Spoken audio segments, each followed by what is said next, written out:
Pode abrir a sua Bíblia em Romanos, no capítulo 8. Queria uns minutos da sua atenção. A gente vai pensar sobre um texto. Daqui a pouquinho a gente vai orar, vai encerrar.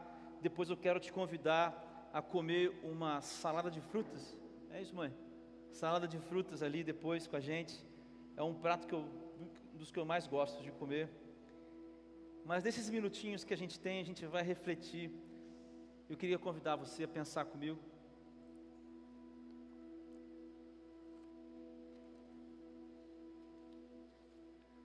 Sobre uma pergunta: como começar bem 2022? Esse é o tema da nossa mensagem. Esse é o tema da nossa reflexão nessa noite. Como começar bem 2022? Romanos capítulo 8, versículo 31. Você já deve saber de cor esse trecho. Eu tenho certeza que em algum momento da sua vida, da sua caminhada, você já leu esse trecho. Para mim, mais do que Efésios, porque o livro inteiro de Efésios é uma inspiração sobrenatural, assim, poética, né, do apóstolo Paulo, mas esse trecho de Romanos 8 é algo que deveria estar num livrinho separado como uma das mais belas poesias já escritas em todos os tempos. Romanos capítulo 8, versículo 31, a minha versão é NVI, diz assim, que diremos, pois, diante destas coisas? Uma pergunta retórica do apóstolo Paulo. Se Deus é por nós, quem será contra nós? Mais uma vez, que diremos, pois, diante dessas coisas? Se Deus é por nós, quem será contra nós? Senhor, nós precisamos ouvir a sua palavra. Eu quero agradecer porque a gente pôde cantar aqui, pedir, agradecer, mas o mais importante é aquilo que o Senhor tem a falar. Essa é a hora sublime do culto que prestamos a Ti, porque Deus, é quando a gente recebe do Senhor agora a sua palavra. Então, Deus, eu quero pedir perdão pelos meus pecados, pela minha insignificância, mas traz algo aos nossos corações. E eu quero dizer que, Espírito Santo, você é muito bem-vindo para passear aqui nesse lugar, agir, falar, da maneira que for da Tua vontade, mas traz algo e fala aos nossos corações, no nome de Jesus, amém. Como começar bem em 2022? Eu tenho certeza que a gente está pensando sobre isso. Tenho certeza que você veio aqui nesse culto hoje, refletindo, pensando sobre isso. Muita gente faz muitos planos, né, Marquinhos, para 2022, plano novo. Dia 31 de dezembro é o dia que a gente faz planos. Eu mesmo fiz alguns planos. Por exemplo, eu fiz um plano, nem te contei, Rive, que eu fiz um plano, que esse ano eu quero escrever um livro. Esse ano eu quero escrever um concerto, eu quero estudar um violoncelo, quero me casar. São planos bons que a gente tem para 2022. A gente faz planos, a gente quer comprar uma casa, a gente quer ter um filho, quer ter mais um filho, Marquinhos. A gente quer passar num concurso, são planos bons. Tem gente que faz votos, tem gente que faz votos a Deus, faz voto a outras entidades, tem gente que faz isso também. Isso já não é tão bom, não é? Mas como é que a gente pode começar 2022 considerando, pastor Renato, o que a gente viveu em 2021 a nível global? Nós começamos o ano de 2021 pensando, tia Regina, que seria um ano maravilhoso, porque a gente estava com a vacina e a gente viveu um caos, esse vírus maldito. A gente está carregando uma bagagem de caos, né? Como é que a gente pensa em começar um 2022 com as dificuldades que a gente está trazendo, que não tem nada a ver com Covid, mas a gente está trazendo a si mesmo? Eu tenho certeza que cada um de vocês aqui nessa noite tem uma luta para contar. Eu tenho certeza que ninguém aqui está livre de nada. Até porque o Senhor Jesus Cristo disse que esse seria o mundo, essa seria a vida. Nós viveríamos essa vida. Não é a vida do Pai de sofrer. Não é essa vida que Ele prometeu para nós. Como é que a gente entra no 2022 trazendo essas coisas? Como é que a gente entra no 2022 sabendo que existe uma nova variante chamada Ômicron, que já está fazendo a coisa sair do controle na Europa e nos Estados Unidos, de novo? Como é que a gente entra no 2022 sabendo assim e carregando as coisas que nós vivemos com Deus esse ano? Quantas experiências você viveu com Deus esse ano? Eu acabei de agradecer a Deus, nós agradecemos. Eu tenho coisas para contar, boas que aconteceram esse ano. Assim, experiências de fé. Como é que a gente começa com tudo que a gente aprendeu na palavra de Deus? Enfim, como é que a gente começa esse ano com tudo isso? Eu quero dar quatro respostas para vocês, para a gente pensar nessa noite, muito rapidamente. 4 respostas para como começar bem 2022. E vai aparecendo aí para você na nossa não tão grande televisão. Estamos estreando esse latão hoje também. Muito legal esse latão. Vai ter um adesivo aí na frente daqui uns dias. Como começar bem em 2022? Primeiro, eu quero dizer para você, te dar um conselho: ame a Deus. Primeira coisa, ame a Deus. Veja bem, vamos voltar comigo no versículo 28. Nós lemos o 31, meus irmãos. E longe de mim esgotar hoje o que esse texto tem de profundidade. É impossível. É impossível. Ainda permanecendo na superfície desse texto, vamos voltar comigo no versículo 28. Veja o que o apóstolo Paulo escreve para a gente. Sabemos que Deus, veja bem, age em todas as coisas. Ok, muito bem. Agora, para o bem, juízo de valor, para o bem daqueles que o amam, daqueles que foram chamados de acordo com o seu propósito. Eu pergunto a você, então, Deus só age em favor daqueles que o amam? É isso? Então, o apóstolo Paulo está falando exatamente isso aqui. Então, quem ama a Deus, Deus está agindo para o bem. E quem odeia Deus, quem nega a Deus, Deus não age para o bem dessa pessoa. É isso que o apóstolo Paulo está falando? Não. Não é isso. Não é isso. Existe um conceito que se chama graça salvadora. A graça salvadora diz respeito ao que Jesus fez na cruz, que só Ele poderia ter feito, e nem eu nem você poderíamos ter feito. E é um presente que nos dá a salvação. Mas há um outro conceito que é a graça comum. Se você duvida, olha as palavras de Jesus. Jesus falando em Mateus 5, sobre o que é o verdadeiro evangelho. Mateus 5, 44, 45.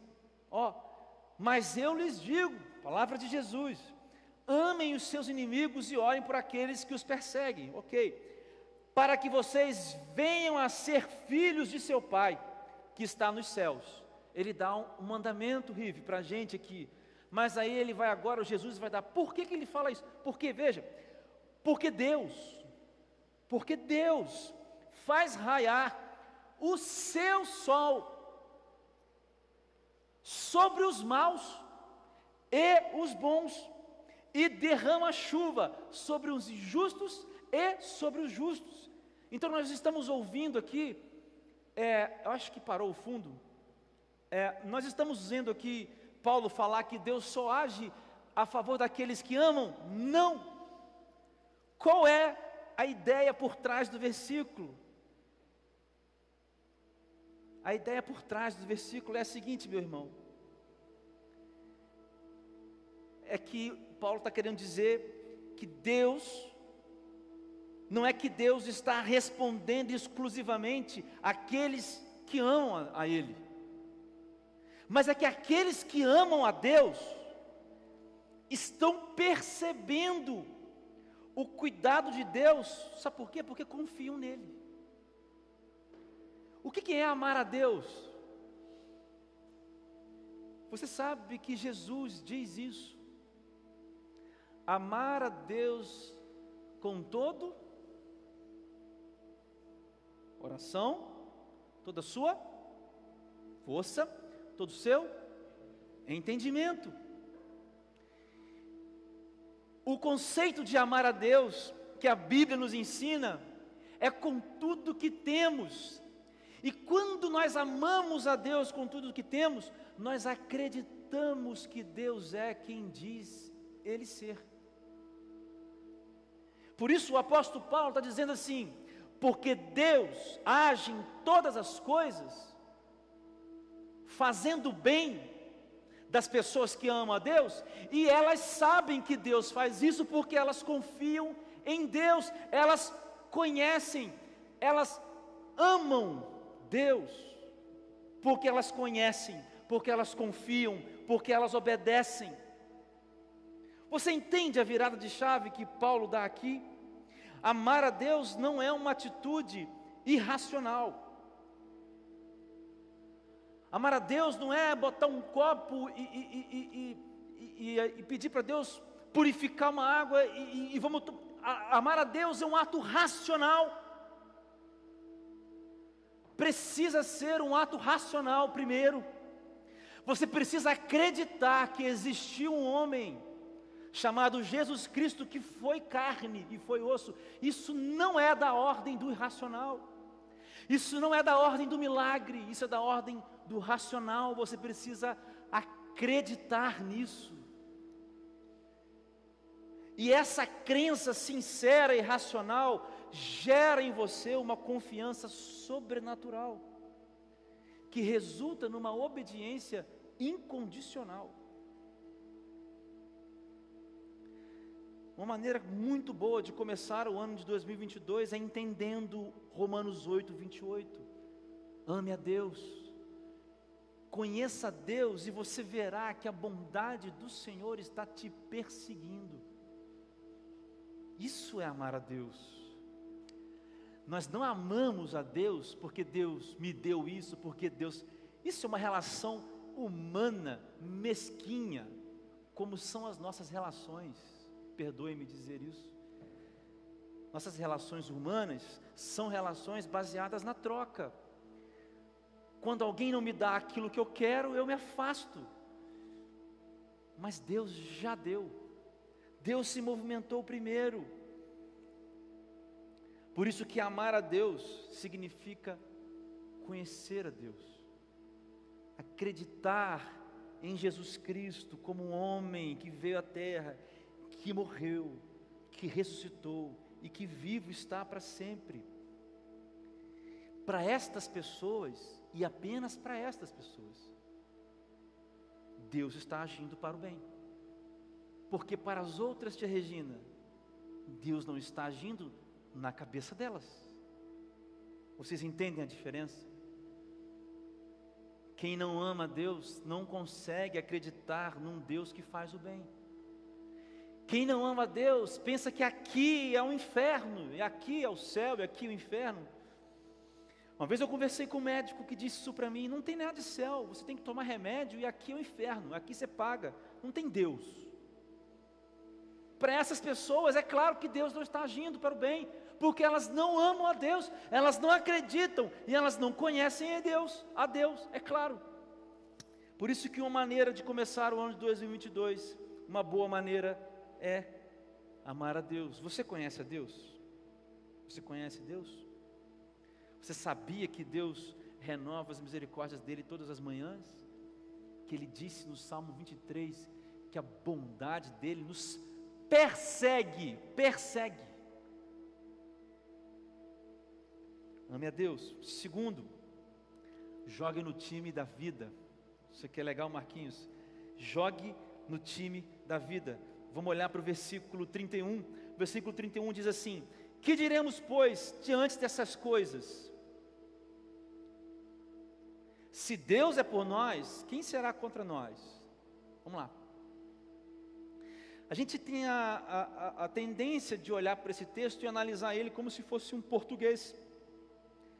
Como se a gente analisasse no português o texto solto.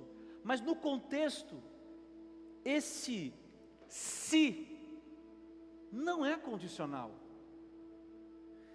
Paulo não está falando, olha, se Deus for por nós, não é isso. Não é isso. Paulo está dizendo, porque Deus é por nós. A pergunta é retórica. Uma pergunta retórica é quando alguém não espera que você responda, porque já está implícito na pergunta a resposta. Isso é uma pergunta retórica. Por isso, o se não é condicional, é consequencial. Porque Deus está ao nosso favor. Agora, diante de que Paulo está se baseando, ou falando isso, por quê? Deus é por nós, por quê? Por que Paulo está dizendo então, porque Deus é por nós? Eu quero ler com você agora os versículos 29 e 30, veja, Romanos 8. Pois aqueles que, veja bem, de antemão conheceu, marca comigo, também os predestinou para serem conformes à imagem do seu Filho, uma ação,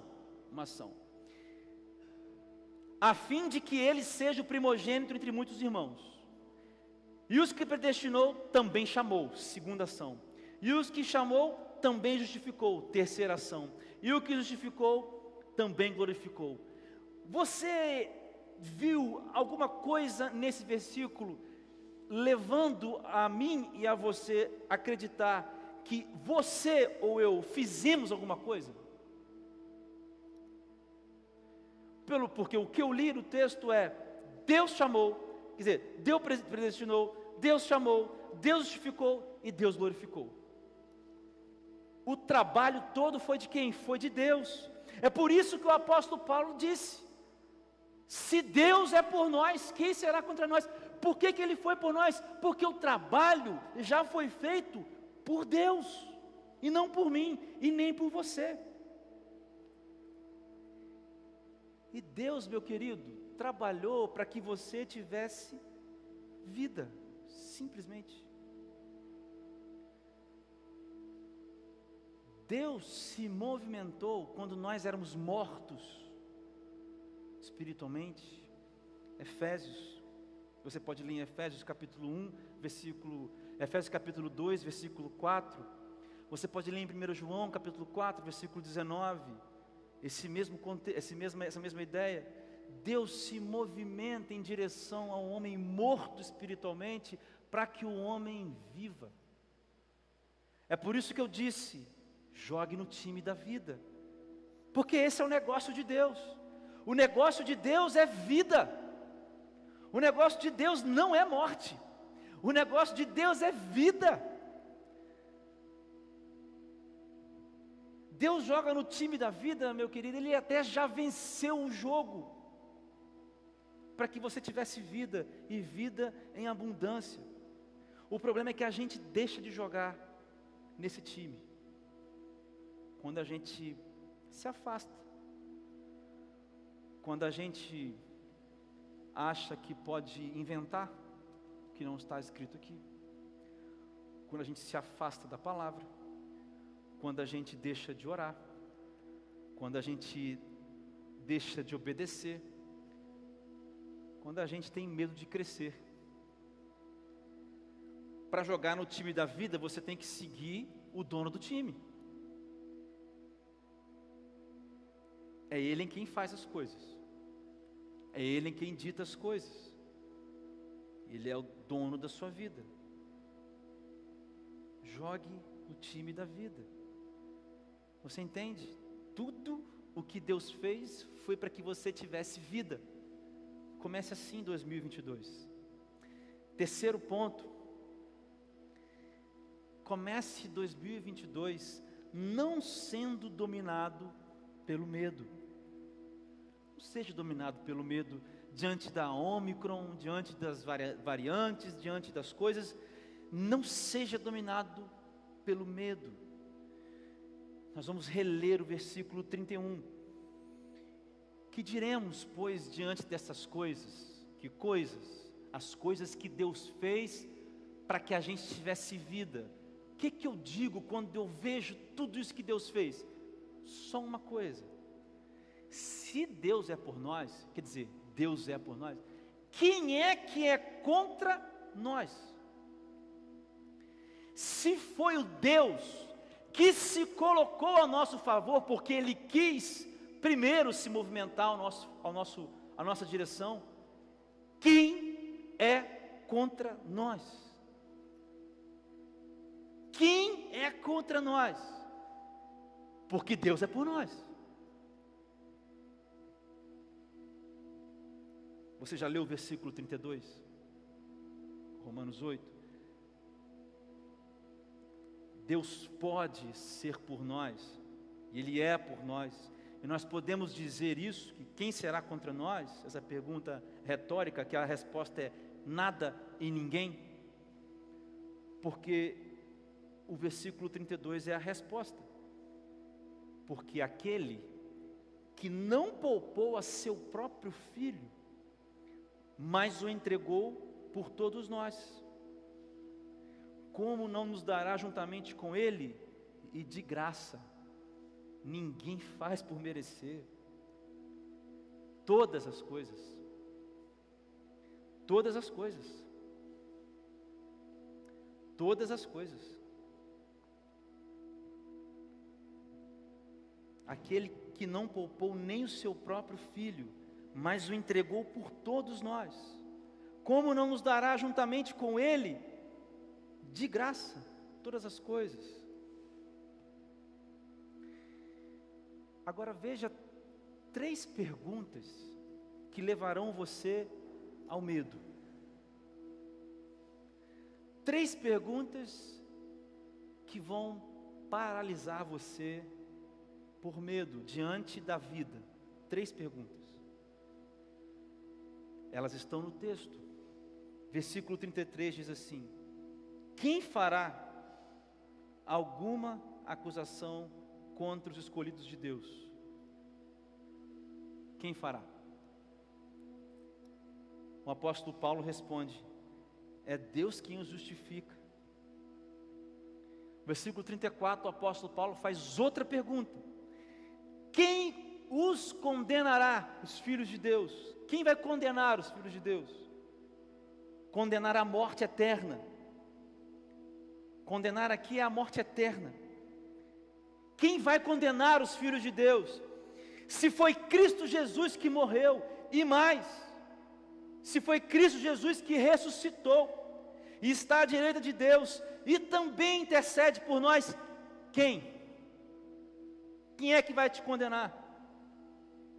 Terceira pergunta: quem é que separa os filhos de Deus? Quem é que nos separará do amor de Cristo? Quem?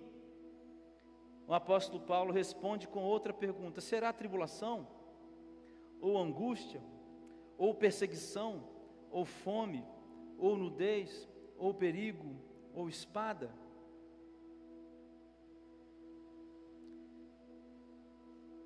Nenhuma dessas coisas. A pergunta também é retórica. Ou seja, a acusação que havia sobre a sua vida, a condenação que havia sobre a sua vida, porque você estava condenado, como eu, como todos nós estávamos, separados de Deus, nós estávamos. Todas essas coisas são estímulos do medo. E muitas vezes nós somos acusados pelo Satanás na condenação, desenhando um Deus que bate martelo na cabeça das pessoas, que manda relâmpago em cima das pessoas, que se não vier pela dor, vem pelo amor, se não vier pelo amor, vem pela dor. É sempre pela dor, e é sempre pelo amor. por amor. O diabo constrói na nossa cabeça, no nosso entendimento, uma imagem de um Deus mau, muito mal, de mal com a vida. Andou errado, desce um relâmpago em cima da cabeça. Deus não é esse. Deus não é esse. O evangelho que Jesus Cristo veio pregar não foi esse. Não foi isso. Sabe qual a coisa mais interessante desse texto de Romanos? Que eu sempre, quando eu prego nesse texto, é o que eu falo. É que o apóstolo Paulo lista todas as coisas que existem na terra. E diz assim: essas coisas podem separar você do amor de Deus? Não, nada do que foi feito. Nada do que foi feito pode separar você. É o mais lindo desse texto, de Deus. Mas a condenação, meu irmão, o pensamento da condenação, o pensamento de que Deus não nos ama, nos traz uma falsa ideia de que estamos separados. Isso nos faz caminhar com medo. E aí a gente entra em 2022 com medo. A acusação contra Deus, a minha acusação contra Deus, a minha condenação e a minha separação de Deus foram confrontadas pelo próprio Deus e foram resolvidas em Cristo Jesus. Acabou, resolvido. Por isso, não seja dominado por aquilo que já está vencido. Deus é por você, meu querido irmão, e Ele já provou isso. Amém? Jogue no time da vida, ame a Deus, jogue no time da vida, não seja dominado pelo medo. E último, ande de cabeça erguida. Existe um samba que diz: ande de cabeça erguida, sua hora vai chegar.